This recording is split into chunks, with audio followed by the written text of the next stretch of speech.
Bismillahirrahmanirrahim. Assalamualaikum warahmatullahi wabarakatuh. Nama saya Septiana Indriani Borobultom, Prodi PAI semester 4, lokal 4 PAI A. Baik, di sini saya akan mempresentasikan tugas saya, Filsafat Pendidikan Islam, yang berjudul Hakikat Peserta Didik dalam Perspektif Islam. Ini kelompok 3.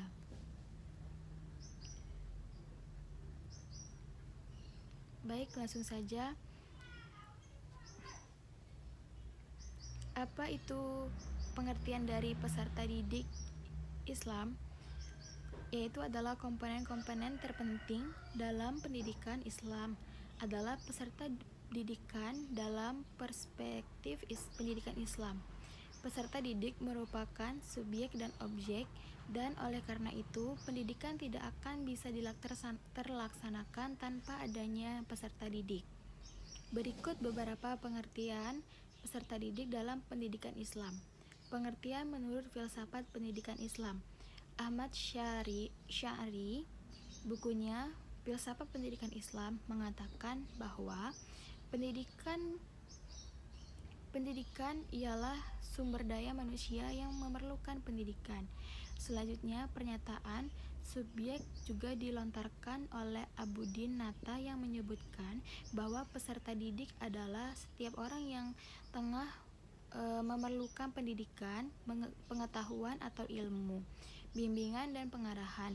Dari uraian di atas dapat diartikan kesimpulannya bahwa peserta didik adalah seorang yang masih memerlukan bimbingan dan mengarahkan demi tercapainya suatu tujuan. Kemudian pengertian menurut ilmu pendidikan Islam. Ahmad Syafi'i berpendapat bahwa ia menelusuri sebuah pengertian peserta didik, maka ia selalu menganalisa dengan metode ilmiah dan mengatakan bahwa setiap orang, setiap anak, sosial dan individu seharusnya memperoleh pendidikan dan pengertian di atas, maka dapat dianalisa bahwa seharusnya peserta didik harus mendapatkan atau memperoleh pendidikan. Kemudian dalam istilah tasawuf pendidikan, peserta didik sering kali disebut dengan kata murid, atau talib. Secara etimologi, murid berarti orang yang menghendaki, sedangkan menurut arti terminologi, murid adalah pencari hakikat, bahwa bimbingan dan arahan seseorang itu pembimbing spiritual, mursyid, sedangkan talib. Kemudian B, karakteristik peserta didik. Peserta didik dalam Islam ya. Peserta didik adalah salah satu komponen manusiawi yang menempati posisi serta dalam proses belajar mengajar. Kemudian adapun karakteristik pada pendidik itu sendiri adalah sifat-sifat yang dimiliki individu bersama siswa yang dapat diidentifikasikan sebagai orang yang mencari ilmu pengetahuan yang sungguh-sungguh untuk bekal masa depan, baik untuk kehidupan dunia maupun di akhirat. Kemudian peserta didik mempunyai karakteristik sebagai berikut, yaitu peserta didik menjadikan Allah sebagai motivator utama dalam menuntut ilmu, senantiasa mendalami pelajaran secara maksimal dan ditunjang dengan persiapan dan kekuatan mental, ekonomi, fisik dan psikis. Kemudian senantiasa melakukan perjalanan atau studi banding gitu ya, dan melakukan riset dalam rangka menuntut ilmu. Kemudian memiliki tanggung jawab, serta ilmu yang dimiliki dapat dimanfaatkan dengan baik. Itulah beberapa karakteristik yang harus dimiliki oleh seorang peserta didik.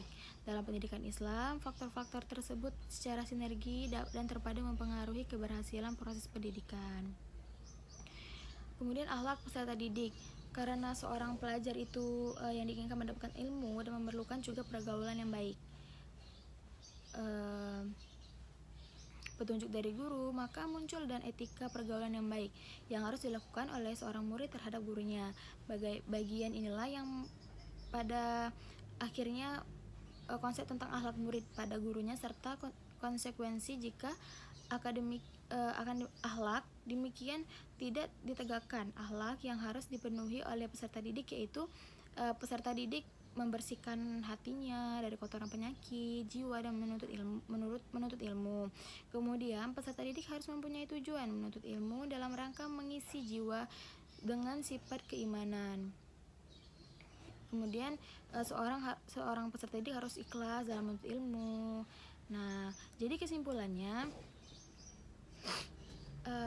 dari pembahasan yang di atas dapat disimpulkan bahwa hakikat seorang pendidik dapat dalam pendidikan Islam adalah mendidik dan sekaligus dalam mengajar sesuai dan keilmuan yang dimiliki sesuai dengan syariat atau norma-norma keislaman. Dan hakikat pendidikan adalah mengajarkan ilmu Allah kepada manusia dan mentransfer ilmu itu kepada orang lain demi kemaslahatan umat. Kemudian hubungan pendidik dan peserta didik saling memberi peran yang tidak dapat dipisahkan. Tugas pendidik adalah membantu peserta didik agar mampu melakukan adaptasi terhadap peserta didik dan berbagai tantangan kehidupan. Sedangkan peran peserta didik adalah sebagai pemimpin anggota masyarakat sehingga demikian dituntut guru atau pendidik dan meningkatkan tugas dan perannya. Kemudian dan yang terpenting dalam pendidikan itu yaitu keteladanan sikap terpuji yang dimiliki pada guru untuk ditiru anak didiknya. Hal tersebut akan menginspirasi dan mendorong perbentukan sikap terpuji peserta didiknya. Sikap keteladanan tersebut mutlak dilakukan oleh seorang peserta didik hingga peserta didik dapat menjadi insan kamil yang memiliki karakter yang terpuji. Baik, mungkin hanya itu saja yang dapat saya sampaikan. Kurang dan lebihnya saya mohon maaf. Saya akhiri. Wallahul muwaffiq ila aqwamit thoriq. Wassalamualaikum warahmatullahi wabarakatuh.